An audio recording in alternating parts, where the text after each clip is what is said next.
uma vez uma alegria estar com os irmãos, poder partilhar um pouco da palavra, né?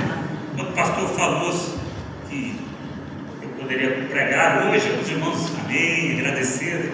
O certo era de misericórdia, né? Mas Deus é bom, né? Amados, como eu já avisei outra vez, eu tenho problema com óculos bifocal, eu só tenho esse, né? Que eu só leio com proximidade. Então eu faço esse alerta novamente aos irmãos que eu não sou um bedel de instituto masculino do século XIX, um homem olhando duro, né? É que eu não tenho condições de usar um bifocal. Eu queria que os irmãos abrissem a palavra de Deus, pudessem ler a versão ARA, atualizada revista, a Almeida Revista e Atualizada.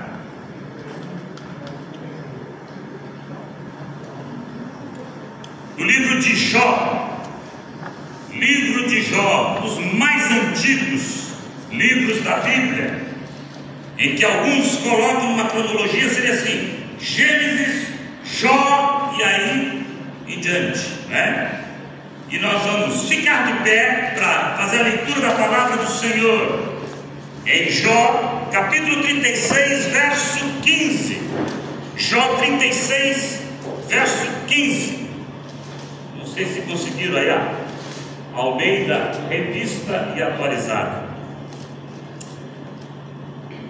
E diz assim, se não só acompanhe: ao aflito livra por meio da sua aflição, e pela opressão lhe abre os ouvidos. Eu vou repetir: ao aflito livra por meio de sua aflição, e pela opressão lhe abre os ouvidos. Vamos orar, irmãos. Senhor, tem misericórdia de nós, por amor à tua palavra, por fidelidade à tua palavra. Fala ao nosso coração. É o que eu te peço e te agradeço, na unção do Santo Espírito, em nome de Jesus, amém. Podemos sentar, irmãos. Nós lemos essa versão, mas eu particularmente gosto muito da versão chamada Nova Versão Transformadora, que diz assim: mas por meio do sofrimento ele livra os que sofrem, e por meio da adversidade obtém sua atenção. Mas por meio do sofrimento ele livra os que sofrem, e por meio da adversidade obtém sua atenção. É um tema muito interessante que eu quero falar com os irmãos hoje. Não é nada muito agradável, porque eu quero afirmar que o sofrimento é bom para o crente.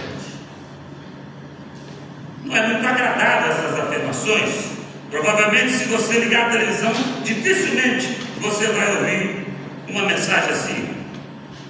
Porque o que se oferece hoje, e preciso aqui começar denunciando a teologia da prosperidade que abunda na televisão, que está cheia nos nossos dias, provavelmente nesses templos onde se está preocupado em tomar o dinheiro do povo, de ensinar mentira, vão dizer que a vida pode ser uma coisa maravilhosa, sem dificuldades.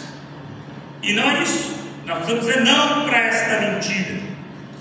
Eu também não vou falar do tema do sofrimento no sentido mais amplo. Há um tempo atrás, o irmão presbítero Pedro Victor fez um desafio sobre discutir sobre o sofrimento, né, no sentido mais amplo, o efeito das guerras na vida dos seres humanos, uma pandemia, seja uma catástrofe natural, o efeito que tem sobre nós, sobre os seres humanos.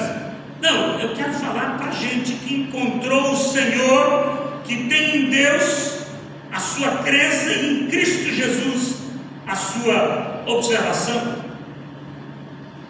Então eu não penso em esgotar aqui o assunto do sofrimento. Por outro lado, também não quero aqui fazer uma apologia ao sofrimento, porque a história do cristianismo também demonstrou sérias doenças de grupos que defendiam que a busca do sofrimento seria algo purificador por si mesmo. E também preciso alertar a mim e aos irmãos que eu não quero falar sobre o sofrimento daqueles que a gente se atira. Na caminhada de vida, muitas vezes nós nos colocamos em sofrimento, escolhemos o sofrimento por más escolhas, por carnalidade, por falta de obediência. Não é esse sofrimento, é aquele sofrimento que, por mais que alguém diga que pode ser evitado, eu quase que faço aqui um parodio, um filósofo que dizia: penso, logo existo, e sou mais tendente a dizer: sofro, logo existo. Porque não adianta qualquer palavra bonita de tornar a vida um jardim sem espinho destas rosas, eu estarei mentindo.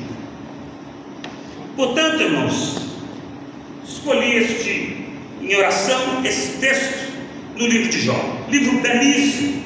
Ainda me lembro num dos cultos de oração, a irmã Marida foi ler um texto de Jó e se preocupou nos falar sobre a autoria deste livro, né? Livro tão antigo. E eu repito, os irmãos, é incrível quando se pega a cronologia. Alguns especialistas vão dizer que primeiro Gênesis e depois Jó, e aí se discute a autoria.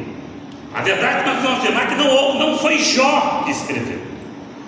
Provavelmente um poeta patriarca, e alguns apontam para Moisés a autoria.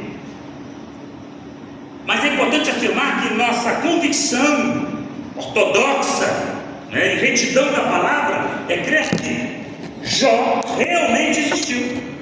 Jó não é uma parábola como os liberais tentam torná-la vazia, uma liquidez frágil.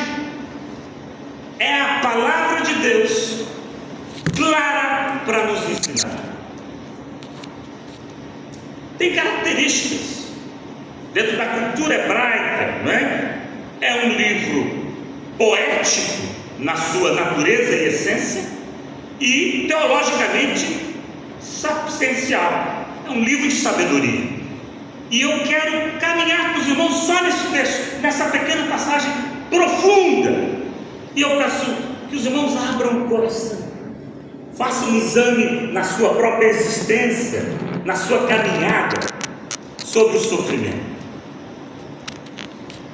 E é interessante, irmãos, que esse texto, se os irmãos observarem, tenham o cuidado de lerem Jó. É maravilhoso esse livro.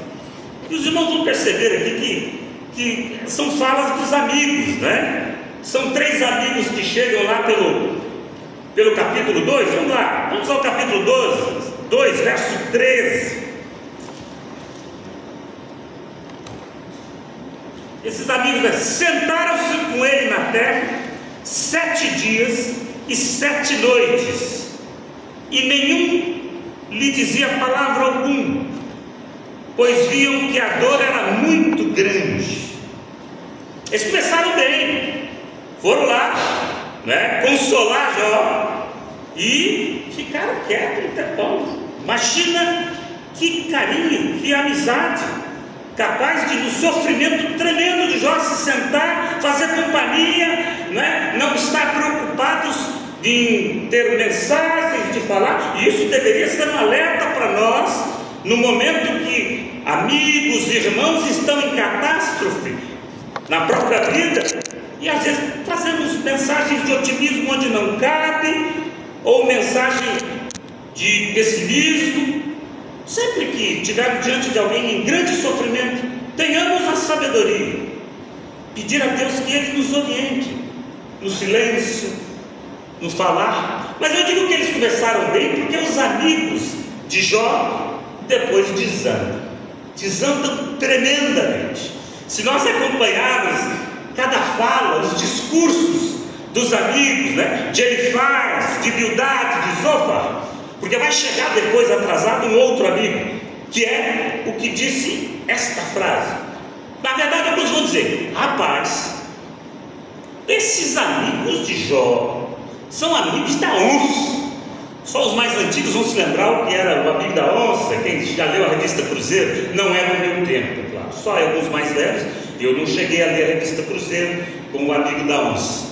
Sinto que algumas pessoas riram, eu não sei porquê, depois nós vamos tirar satisfação sobre isso. Porque o amigo da onça é tido aquele como traidor de última hora, e os amigos de Jó são amigos da onça, porque eles caem num discurso passo a passo, colocando Jó na parede, e eles usam o que nós vamos chamar de teologia de causa e efeito.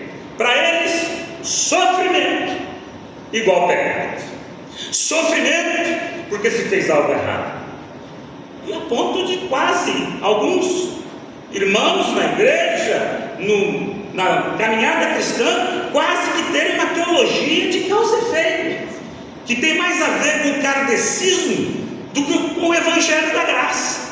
Porque o que se tem da ideia da teologia de causa e efeito, imagine o excesso de se pensar, é o Hare Krishna, que se você morrer num momento extremamente difícil, negativo das suas posturas de vida, você pode voltar até como inseto numa reencarnação. E nada mais é o kardecismo que uma teologia do causa e efeito. Mas aquele que conhece o evangelho de Jesus não pode pensar assim. Nós não trabalhamos com causa e efeito. Nós jogaremos fora toda a concepção de graça, de favor imerecido em Cristo Jesus. Se a vida fosse causa e efeito apenas, o que seria de nós? Mas a graça. Mas aí, num certo momento, chega, ironicamente, um amigo que chega atrasado, que vai chegar lá pelo capítulo 32, mais jovem, é o Eliú. E o Eliú muda, ele se indigna com os outros amigos. Ah, por que vocês estão aqui? Vocês estão, na verdade, ofendendo a Deus. Não façam isso. E dá lá o seu olhar feio para Jó também. E aí, Eliú nos ensina com essa palavra. E olha, os discursos são terríveis. Nem Eliú tem tanto proveito nos discursos, mas se salva alguma coisa. E repito, é irônico que isso seja com o indivíduo que chegou atrasado e mais jovem. Isso tem uma cara de graça, né? De favor imerecido, né? De gente que é salva na cruz no último momento. Olha a marca da graça, né? Que coisa maravilhosa, né? Não são os mais antigos, tão bem preparados na sua teologia de causa e efeito, que trazem boa mensagem e falam coisas aproveitadas vindo de Deus, mas o Eliú, que chega atrasado e começa a falar. Isso aqui para mim é interessantíssimo.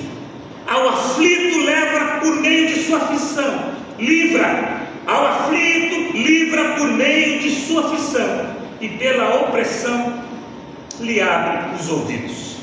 Então aí eu consigo verificar, eu quero caminhar com os irmãos nisso, que os irmãos reflitam com o coração aberto.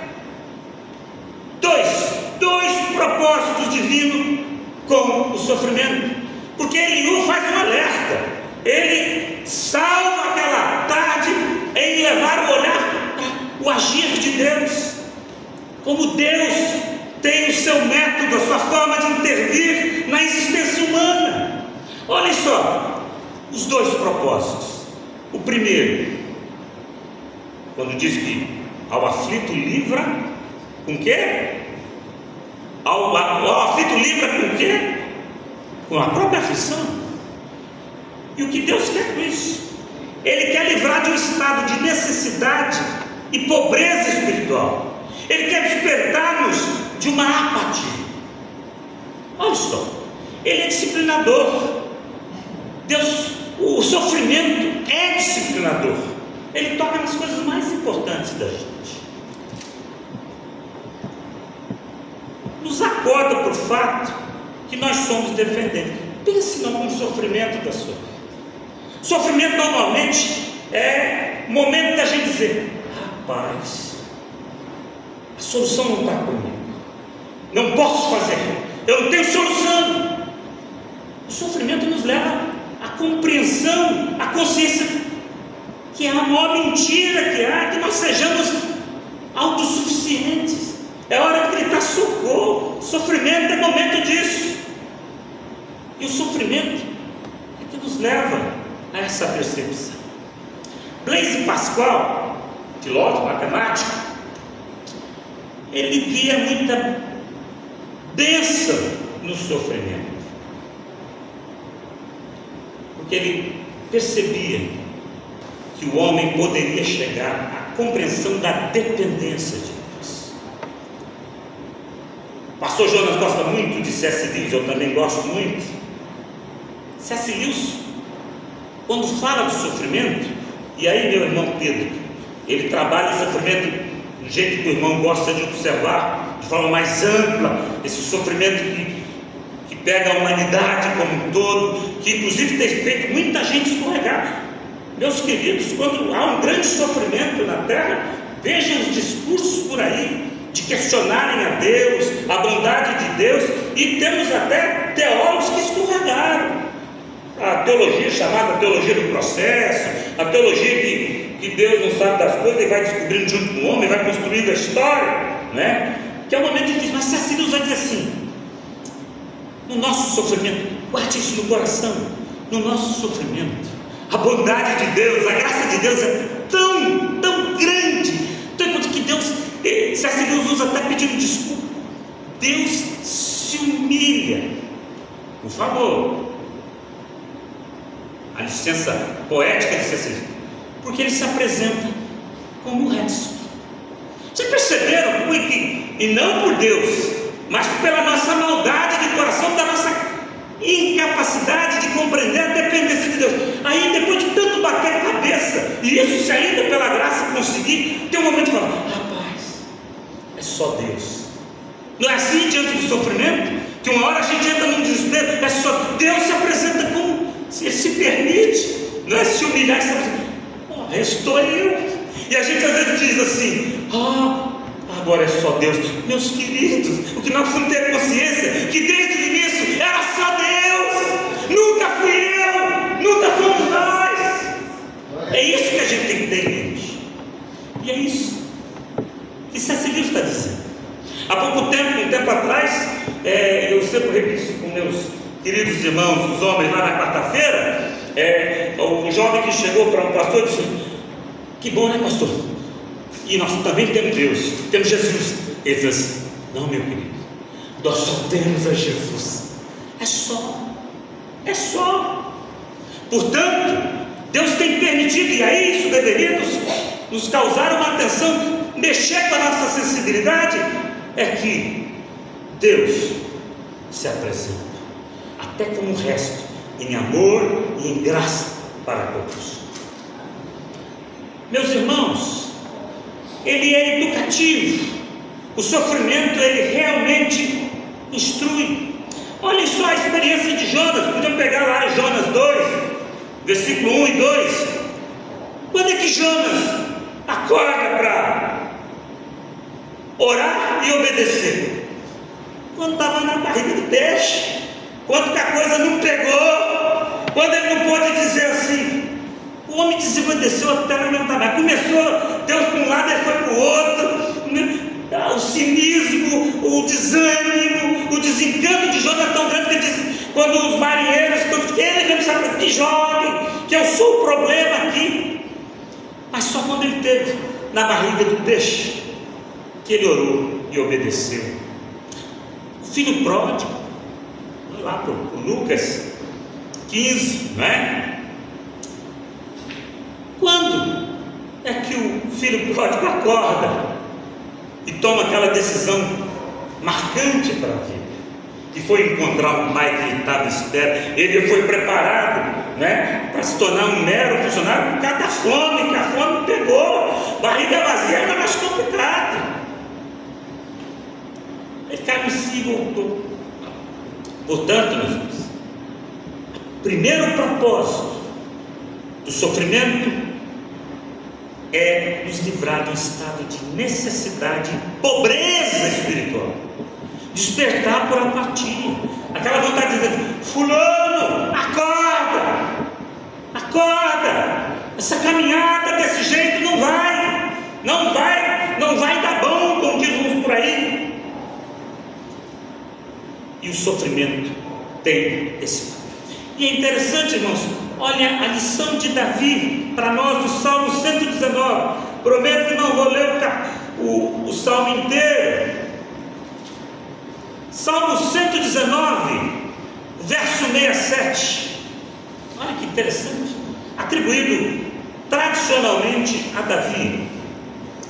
Antes de ser afligido, andava errado, mas agora guardo a tua palavra. Diria um amigo meu: é nós, né? É nós. Portanto, irmãos, que Deus nos livre de uma apatia. Portanto, o sofrimento poderia ser terrível para o crente, para aquele que crê no Senhor, é bom. Mas repito, não estou fazendo aqui apologia a se impor, se auto-colocar em sofrimento. Mas ainda no segundo propósito que o sofrimento pode nos oferecer. No final do verso, não é? Pela opressão lhe abre os ouvidos. O propósito é instruir nos caminhos de justiça. É porque lições preciosas são ouvidas. Meus queridos, o sofrimento nos faz aprender lições preciosas. Sabe o que acontece no sofrimento? E eu tenho certeza que eu não tenho nenhum calouro aqui em sofrimento. Aqui provavelmente nesse tempo nós temos gente de altos níveis de sofrimento. E tem um detalhe, um parênteses que eu faço aqui: cuidado de analisar o sofrimento do outro, porque nós somos mestres em diminuir o sofrimento do outro. Sofrimento pesado é o meu, mas este propósito nos ensina que nós nos aproximamos mais das pessoas quando sofremos, a ponto de poder afirmar, gente, solidariedade no sofrimento, compaixão no sofrimento. E eu estou falando de coisa verdadeira, não é nessa existência que a gente tem de botar emoji com lagriminha, né? Em que pese que ela também pode ajudar a representar em algum momento, porque às vezes falar, estou triste. Às vezes a experiência que está diante de nós, que nós vamos reagir diante do sofrimento do outro, é compaixão, é um termo que infelizmente estragaram muito, de empatia, mas eu vou usar como que significa, que é sentir com. Isso deveria mexer conosco. E quando a gente sofre, parece que essa lição fica mais fácil. Ajuda a compreender as outras pessoas, aprendendo lições de humildade. E eu gosto do termo humildade. Eu já fui aqueles humildes assim, né? Humilde não é a carinha do anjinho barroco, né? Humildade é a consciência de limitação. Para mim, essa definição do dicionário de Oxford é maravilhosa no sentido, acima de tudo, de forma curta e grossa, como se diz: humildade é a consciência de limitação. Aí o sofrimento faz a gente baixar a bola, no bom termo popular. E meus irmãos, mais uma vez, eu não estou fazendo apologia ao sofrimento, não estou pedindo sofrimento, mas que a bonança não é muito didática, não é? Verdade, meu irmão? Sim ou não? Sim ou não? Os irmãos estão resistindo aí ao sim ou não, né? Estou me sentindo um bispo Macedo aqui no sim ou não. Provavelmente isso foi uma influência televisiva, né? Sim ou não, né? Mas quando a vida está muito boa, parece que o caderno de tarefa não anda muito.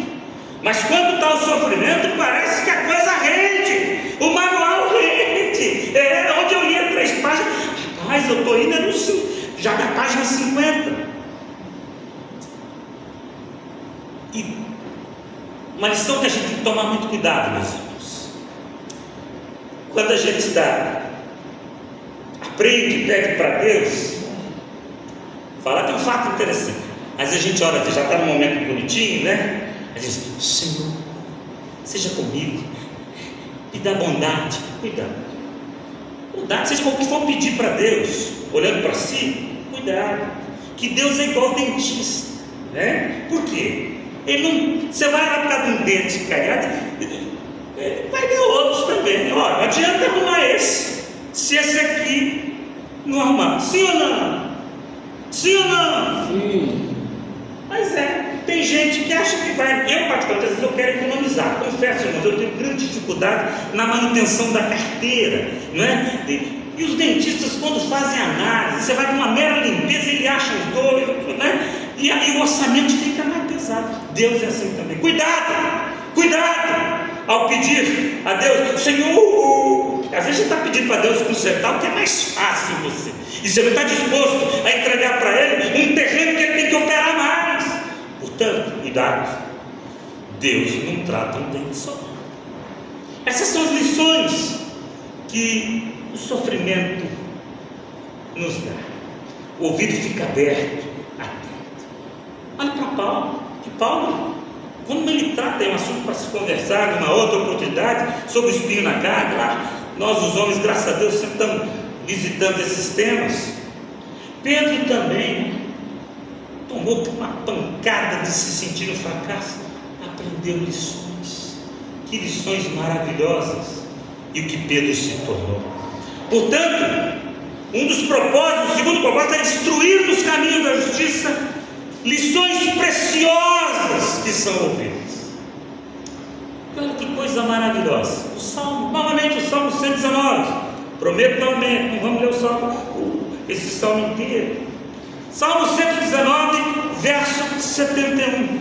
Parece que a atribuição a Davi tem uma coisa interessante aqui, não é? Olha só, Salmo 119, 71. Foi-me bom ter eu passado pela aflição, para que aprendesse os teus decretos. Eu gosto também da versão,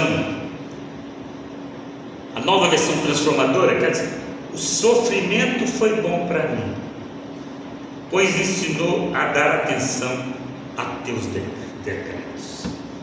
Eu gosto muito dessa versão. É que a versão no todo ela tem sérios problemas, mas ela acerta tanto em alguns textos, né? Deus não nos engana. Portanto, você vai a algum canto que estão falando que aqui o crente não sofre, quem é de Jesus não sofre, provavelmente estão de olho na sua carteira. Cuidado. Teologia boa, bíblica, é a teologia do Senhor, é Deus que não nos engana, que mostra os heróis da Bíblia como homens falhos, pessoas falhas, mulheres falhas, não é? Que nós precisamos de graça, de misericórdia, somos seres caídos, não há virtude em nós, por nós mesmos, se não for a atuação do Espírito Santo. Portanto, irmãos, que lições maravilhosas do sofrimento. E repito, você usar a didática da repetição, não quero fazer apologia ao sofrimento, mas uma vez no sofrimento, tentamos implorar para que o Senhor mostre propósito. Tá bom, podia parar aqui, né, irmãos? Que coisa bonita. Aí, mas algum irmão vai dizer assim para mim: ô moço, bonitinho, né? Você falou aí de cultura hebraica, posição, mas eu estou sofrendo. E agora? Eu posso chamar. Aliás, em matéria de sofrimento, eu posso descer aqui agora e orar por mim mesmo, pedir para os irmãos orar por mim. Tá, a pergunta é essa: e agora? É bonitinho falar de informação bíblica, livro histórico, bíblico, um livro de sabedoria, um livro poético, mas eu estou sofrendo. Nesse momento eu estou vivendo um sofrimento. O que fazer? E é com Jó que nós vamos aprender também. Vamos ao capítulo 42, o verso 5 e 6. Irmãos, confesso aos irmãos que o livro de Jó tem hora que me angustia. E quando você está no capítulo 1 e 2, que Deus dá testemunho de Jó como um servo fiel, e ele no final do livro fala que ele diz, e nós vamos ler, e 42:5. Eu te conhecia só de ouvir, mas agora os meus olhos te veem, e por isso me abomino e me arrependo no pó da cinza. Meu Deus do céu, Deus dá testemunho de Jó, lá no capítulo 1 e 2, e no final ele ainda diz que antes só conhecia de ouvir dizer. Dá vontade de dizer que, irmãos, eu só recebo um recado. Ele ainda ouviu dizer, eu acho que eu só recebo um recado. E olha, eu mais uma vez eu vou para a versão também que eu gosto da versão transformadora. Antes eu só te conhecia de ouvir falar, agora eu te vi com os meus próprios olhos. Retiro tudo o que disse e me sinto arrependido no pó e na cinza. Qual a lição que Jó vai nos dar? Qual a resposta que ele vai dar para a gente nesse momento? Como é que eu tenho que me colocar diante de Deus? Você está sofrendo, meu querido? Essa lição é para mim. Eu estou num sofrimento contínuo. O meu sangue está jorrando em gotas. Os irmãos são da oração, sabem. Umas gotinhas vai saindo pelos poros. Mas se nós estamos em sofrimento, se olhar a lição de Jó, nos colocar diante de Deus, primeiro com humildade. Por favor, meu irmão, por favor, moça, humildade, consciência de limitação. Diante do teu sofrimento, não busque as soluções que a sua mente, que a minha mente, que a nossa mente nos oferece. Irmãos, a nossa capacidade de estragar é muito grande. Tem chamados memes da internet, é um mineiro que fala assim: tá ruim, agora parece que ficou pior. Porque essa é a tendência humana. Então, diante do sofrimento, seja ele de qual natureza, não há solução em nós. Os nossos raciocínios, as nossas superstições evangélicas, as nossas bravatas, de nada servem. Humildade diante de Deus. Eu não tenho solução. Portanto, diante de Deus, se apresentar com humildade, consciência da limitação diante do sofrimento, ainda o arrependimento. Interessante como, se os irmãos olharem, lerem com carinho, já vai ter que ele ouvir os discursos, ora ele respondia, tem um momento que ele vai discutir com Deus, né? Isso mostra que não é pecado, com honestidade e fé, né? Senhor, até se o irmão está dizendo assim: mas meu Deus, eu não merecia, isso não é comigo. Deus vai olhar isso com misericórdia e graça, pelo menos a honestidade. Cuidado quando você começa com bravata, de fazer afirmações só bonitas, beleza, e as coisas vão. Não, humildade, limitação e arrependimento. Tomar outro rumo, abandonar o rumo que está seguindo, de autossuficiência, de bravata, de bobagem que a gente produz. E confiança em Deus, porque o nosso Deus é solidário conosco. O amor mandou o seu filho morrer na cruz por nós. Ele sentiu tudo o que o homem na sua natureza podia sentir, e foi fiel até a morte de cruz.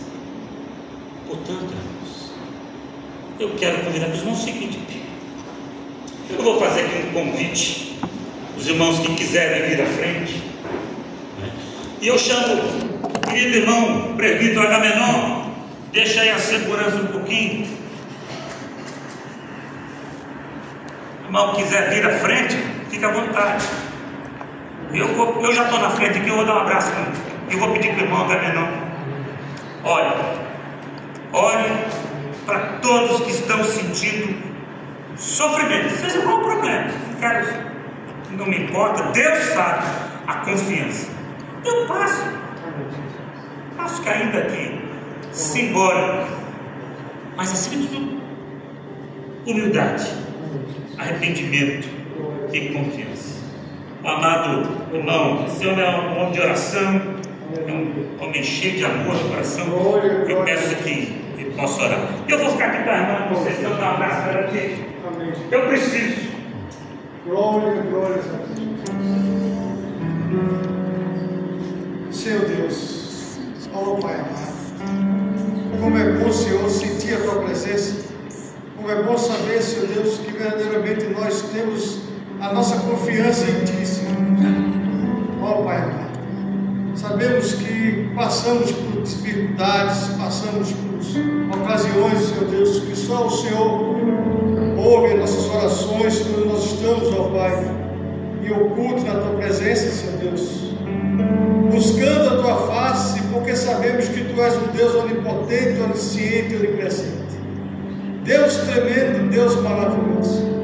Pai, nessa tarde, Senhor Deus, com o Teu povo aqui reunido em Teu nome, Senhor, nós queremos, ó Pai, humildemente da Tua presença, porque Tu conheces, Tu sonda os nossos corações, Tu conheces, Pai, o nosso pensar, o nosso agir.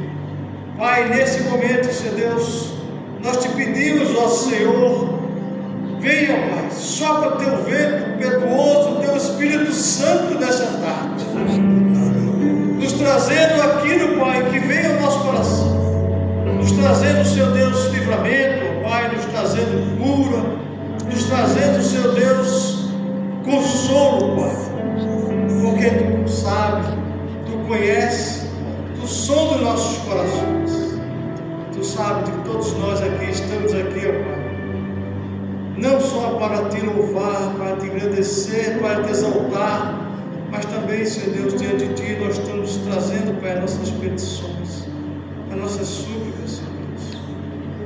Como ali, ó Pai, João falou, Senhor Deus, nós vimos essa tarde, o que João disse, Pai, ó Senhor, apenas eu Te conhecia de ouvir falar, mas hoje, Pai, aleluia, hoje eu Te conheço. Eu sei que Tu és poderoso para fazer infinitamente mais daquilo que pensamos ou imaginamos. Nesta tarde, Senhor Deus, derrama o Teu Shekinah sobre as nossas vidas, Senhor. Oh Deus grande, Deus poderoso, glorificado e exaltado seja o Teu nome, Senhor Deus.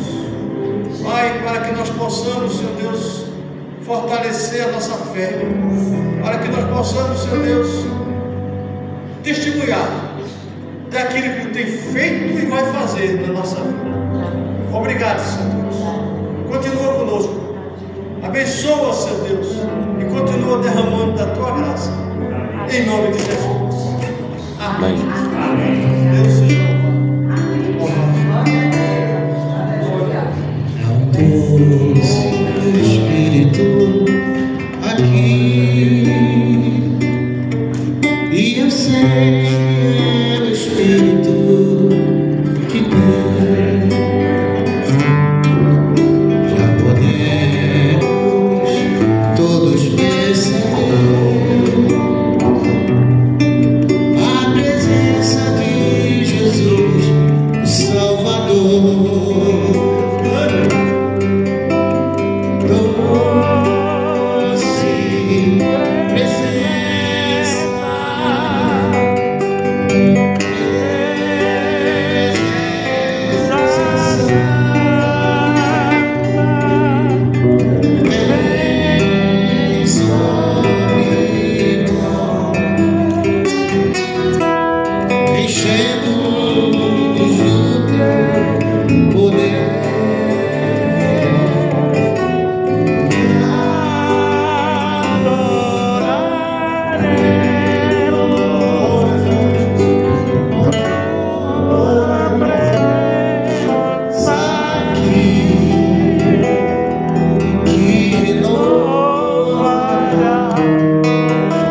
Amém.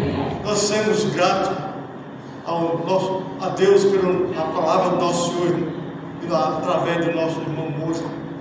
Somos muito gratos porque podemos sair daqui fortalecidos e saber que nosso Deus, Ele não fala somente na alegria, mas no sofrimento.